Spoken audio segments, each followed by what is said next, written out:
Elimination with multiplication. So we've talked about solving system of equations by graphing. We've talked about using substitution.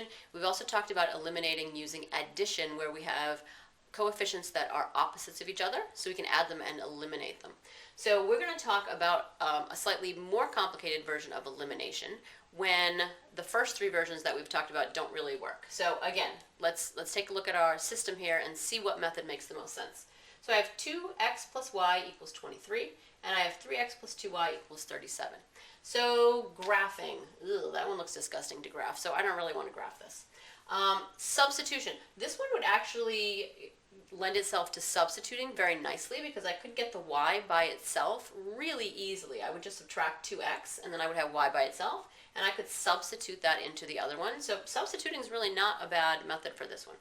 We're going to use the elimination and see how we can get elimination to work here. So again, remember, for our first step, we want to make sure that I have two like terms that have opposite coefficients. So I have 2x and 3x. If I add those together, I'm not going to get 0. If I have y and 2y, if I add those together, I'm not going to get 0. And I'm not worrying about the constants because that's not going to help me get rid of one of the variables, which is what eliminating is asking me to do, get rid of one of the variables. So elimination really doesn't work here either. So I'm going to kind of make this work for elimination. So first step is I'm going to multiply one or both equations by a constant. So at least one pair of like terms has opposite coefficients. So when I look at this, I see that this y just has a 1y, and it's going to be pretty easy to get that to be the opposite of 2y. So 2y and negative 2y are opposites because 2y plus negative 2y would give me 0, which is the elimination that we've been talking about. So how am I going to get this y here to be a negative 2y? I'm going to have to multiply that first equation by negative 2. So I'm going to take this first equation and I'm going to multiply everything in there by negative 2. So this equation then, it's a equivalent equation. It still represents the same table. If I made a table of ordered pairs, it would still be the same as this first equation. If I graphed it, the graph of this first equation and my new equation would still be the same. So I'm making what we call an equivalent equation here. I'm going to multiply everything by negative 2x. So I have negative 4x, negative 2 times y is negative y, and my negative 2 times 23 is negative 46. So I've given myself a new version of the original equation. It's still the original equation, it's just kind of a dressed up form of it.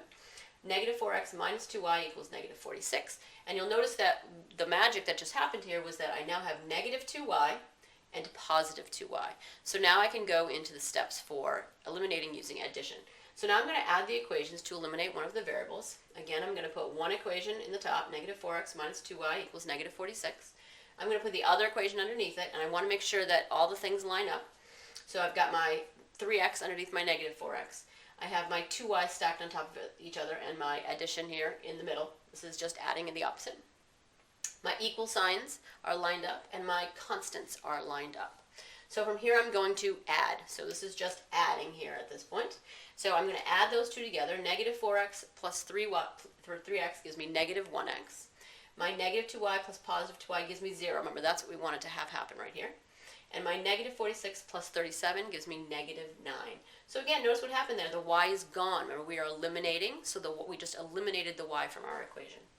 So now I have negative 1x equals negative 9. I want to get rid of the negative 1, so I'm going to divide both sides by negative 1, and I end up with x equals 9. Remember, our solution to a system of equations is a number representing each variable. I've got two variables here, so I need a solution for x and a solution for y. I've got x, but I still need to substitute the value from step 2 into one of the original equations and solve to find my y value. So I'm going to grab one equation. I grabbed this one since it had a coefficient of 1 in y, a little bit easier to work with.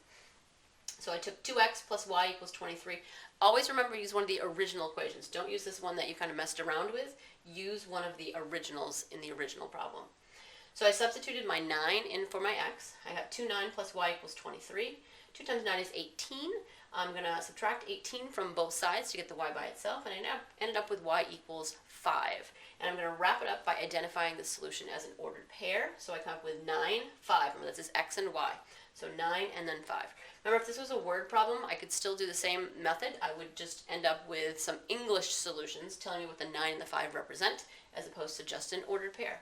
So elimination, using multiplication, kind of making it work. This is kind of the last ditch method for solving system equations. If none of the others look really friendly, you can always do elimination with multiplication.